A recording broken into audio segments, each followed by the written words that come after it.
Ryan and I are here with a preview of Wandering Galaxy. This is the latest from Plaid Hat Games. If you're familiar with Forgotten Waters, I mean, they have a long list of games, but Forgotten Waters, Freelancers most recently. This is their next game in that same sort of system. This one has a bit of a Ratchet and Clank feel to me. If you're familiar with Ratchet and Clank, you're building a team of people to go off on the ship and do all sorts of jobs. And the first job you start with is leans into the humor of the game for sure. For sure, and that's one of the driving things of this game series, I think. And that's one reason why it does kind of have that Ratchet and Clank feel, is there is a layer of sense of humor to the entire thing. It's all done in kind of a playful vibe. So this is not your grimdark sci-fi game where, this is fun. You're playing, anthropomorphic animals, and I had a crazy robot character that was made up of a bunch of small little microbots inside. There's a huge variety of different characters to play. And from that point, if you've never played a Crossroads game before, it kind of takes on the feeling of a GM-less RPG. So you're kind of, going through this storyline navigated by an app, but it is in a very choose-your-own-adventure kind of mode where you've got a character you're leveling up your ship, and there's just a bunch of decisions you're making as you play. Yeah, it starts right from the beginning with the character sheet. You're going to name your character, but then it has a space for a nickname, but you don't get to put that nickname yet. You have to earn a nickname. You have to earn a catchphrase even. Right. So this is the kind of things that it promises as you're building your character, like, oh, that's going to be fun. And then, of course, there's some skill trees and everything, but then you flip it over and you have a bit of a questionnaire. You answer these questions, and there's either A or B answers, and then you tally those up, and that determines effectively one of two backstories you have. And then everyone at the table, again, you're really going to lean into the role-playing aspect of this, is going to read out their backstory to everyone, because you really want to kind of get into character. I mean, you do. You really want to lean into that RPG feeling. Like, you are this character, you're making decisions based on what this character does, and each character is going to start with their own starting deck. And this starting deck, it kind of exemplifies what the character is good at. There is a variety of different symbols you're going to need. Again, leading into that RPG feeling, there are skill checks you have to complete. But this one does not have dice. This one is all done with a deck of cards. You're flipping cards over, spending some tokens, and maybe getting some help from your friends in order to complete these challenges. So that is one difference from the previous games. Another difference, I would say, this is much more of a sandbox than previous Crossroads games. Yeah, I mean, some of the other ones felt that way a little bit. Certainly Freelancers was headed more in that direction. This one, I mean, it just, the extent of the sandbox seems significant because you've got this whole galaxy that you're exploring here. You start in the same space at the beginning of the campaign, but you can pretty much go anywhere. Obviously, there's some things that direct you where to go. Our first mission, spoiler alert, was called a crap job. And it literally meant that, by the way. But it had us going to a place that ended up, and I haven't played the other games to a great extent, but the fact that you're here and then you're open to a page and you're kind of like going an extra layer to a sub-map was kind of a cool experience too. That's kind of a new thing too, because the central kind of focus point of the game is the storybook, which lays out in the middle. And traditionally, you've got a list of actions you can take on one side of the page. That's really where the meat of the game is. Every time the app tells you to go to a specific location, you get to take your character pawn and choose which location you want to go to. Every location kind of has something that goes along with it, whether it's a skill check or it takes you to the app, gives you some piece of information. There's usually some narrative decisions you're making. Do you want to go this way or that way? And even those might branch into different directions and have you do different skill checks based on what you chose. But in this game, and I didn't get far enough from Forgotten Waters, but it wasn't really in Freelancers. On the other page, instead of just being artwork, there could be a variety of different mini games. There could be location maps that you're moving around. There could be some puzzles to solve.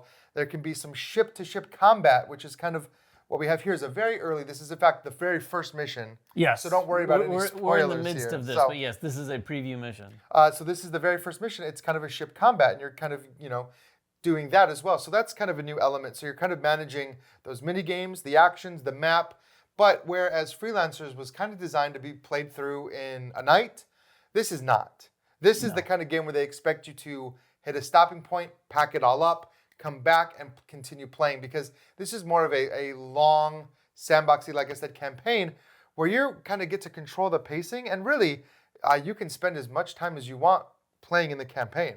Yeah, if you're familiar with those other games, you're going to have a good sense of what this game is offering, but to a longer degree. If you're not familiar with those games, This largely feels like a very RPG type experience, but leaning more into sort of the feeling of a choose your own adventure. It has a great app, by the way. We actually have a preview version of the app here. It's actually just a website. Yeah. I think they might have an app as well, but the website works really well, fully narrated with sound effects and music and different characters talking and things like that. But you're going to kind of like sit back and listen to that and take into consideration, okay, what do we need to do? It's usually going to lay out, here's what you need to do. And then it's a series of, like Ryan said, checks in those locations. And the big difference being here, you're flipping those cards for those checks. So it almost has, I would say, a bit of a deck builder. It's not a deck building game, and it doesn't have a deck building mechanic in the traditional sense, but you are adding cards to this deck. Some good, also some not so good, because you can stress out to help other people succeed at their checks, which is nice, because you can do that as much as you want and just take a bunch of bad cards or not so great cards into your deck, but it'll help us get to those successes. Yeah, and I think David kind of nailed a very important point here when kind of trying to explain what this game is and isn't. Do not expect a intricate mechanical experience. Like David said, there's some deck building, there's some skill checks, but a lot of the gameplay fun comes out of the thematic immersion and that storyline. Be playing with some friends, getting to kind of experience the story, make important decisions along the way. I kind of akin it to Mass Effect, that feeling of like, we have this entire galaxy in front of us.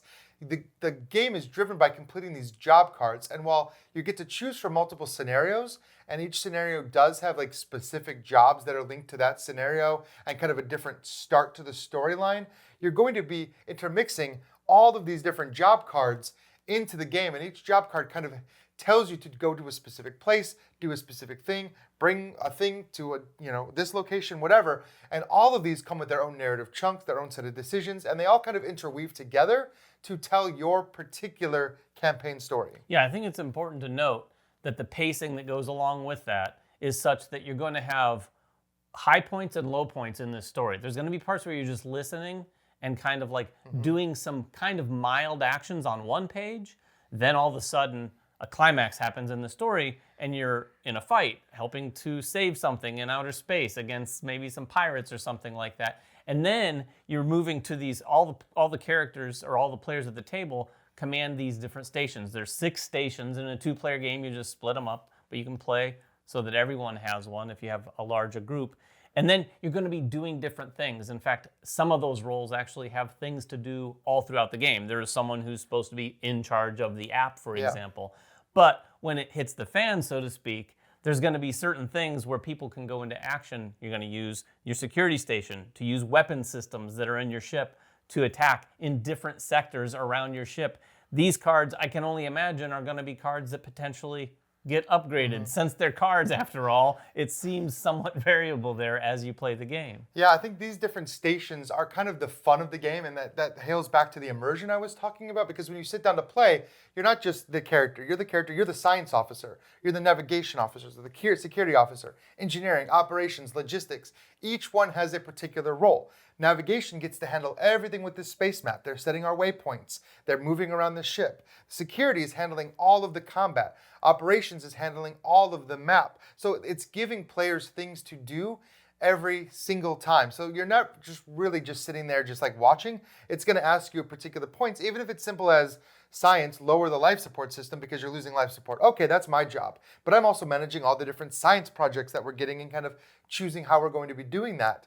Each one of these command centers also has a work the ship action, which you can take at certain points too. And those are very specific, like almost like mini games, I want to say. They all do something very different. Logistics is in charge of supplies. Navigation can help with your courses. Science can get these cool experiments that level up your ship. So that feeling of immersion, I think, carries out not just in the gameplay, but what's happening around the table as well. Yeah, and you get some ownership over those stations that you're in charge of. You're like, okay.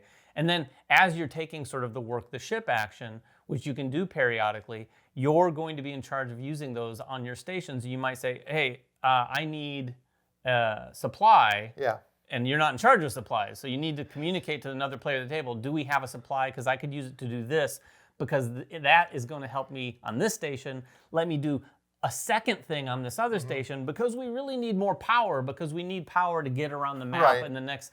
So there is going to be a lot of conversation, and you really do start to feel like, in the vein of like Star Trek and stuff like that, everyone out at their own sort of ship station going, okay, we need this over here. Please, do you have it? Come with your correct colored shirt is what I want. What I will say. But this is that kind of game where you're going to get out of it as much as you put into it. Yeah. I think the more that you can lean into that thematic aspect, the more that you treat this like a role-playing game where you are your character. Imagine the alarm bells going off, because there literally are. The app plays those sound effects, and you're hitting asteroids, and you're taking damage, and you're encountering new species and new planets, and having to decide if you want to be aggressive or not. And a lot of these decisions are being made around the table. So I think, again, it does, like, the bigger your group is, the more contrasting opinions you have, the more there's going to be that level of negotiation and debate and communication that's happening, and all that is happening kind of outside of the game. Yeah, and all of this is made pretty accessible in a variety of ways, but mainly by that app. We started playing after setup, which wasn't, there's a lot here on the table, but it wasn't really complicated, more complicated than any other board game.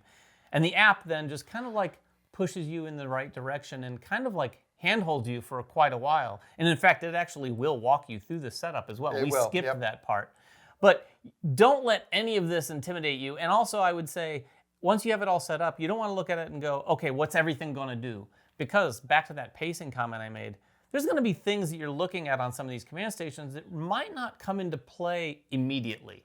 Yeah. Like you have to wait for some of those climactic moments to happen to go, oh, now it's time to use my board, because we haven't really been using my board for a while. We've been using this one to move around the galaxy and this and that. But security has its moment.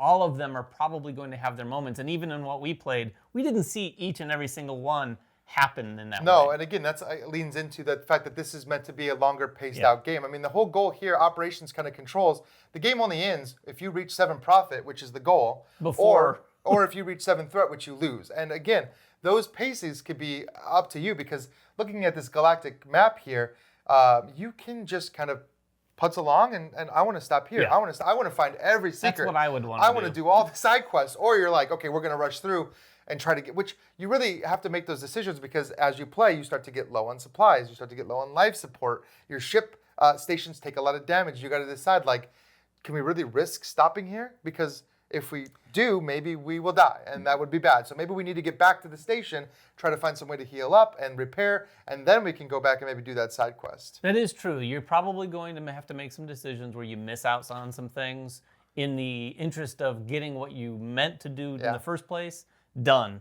And I also want to lastly stress this die here. You're going to want to use this to help out the people at the table, because I think a lot of these skill tests, at least the ones that we saw at first, and especially in a 2-player game, you're going to flip over some cards. You're not going to get really high values necessarily. Not early on, yeah. Not early on, but anyone at the table can roll this die and stress out to help you a little bit. And you really could very easily in that way get up there. Now, I don't know the long-term effects. Of having we too didn't much play stress. Enough to really understand, like, oh, I've put a ton of stress cards in my deck. 3 hours in, you realize that you're in real trouble. Yeah, there's always ways to get rid of stuff and heal, as well as ways to upgrade your character. We talked about the light deck building elements. There's items you can get. There's companions you can meet. There's ship upgrades you can do. There's a whole ship log, which you'll pull off here, that tracks a bunch of stuff as well. So there really is a ton going on in this game, but because of the app and because of the way the information is presented, and ultimately the fact that if you're playing with 6 players, you really only need to worry about your zone. It makes it, I think, very accessible and very easy to jump into. So people that really enjoy space epics, this has all of that. Oh yeah, definitely. This is a promising space epic right off the get-go. So if you have any questions about it, please make them in the comments below. We'll get down there and answer whatever we can. And of course, check out their campaign. It is still running by the time this video hits. It's wrapping up, so you get there or late pledge if you want. Until next time, though, make sure everyone has fun at the table, and we'll see you then.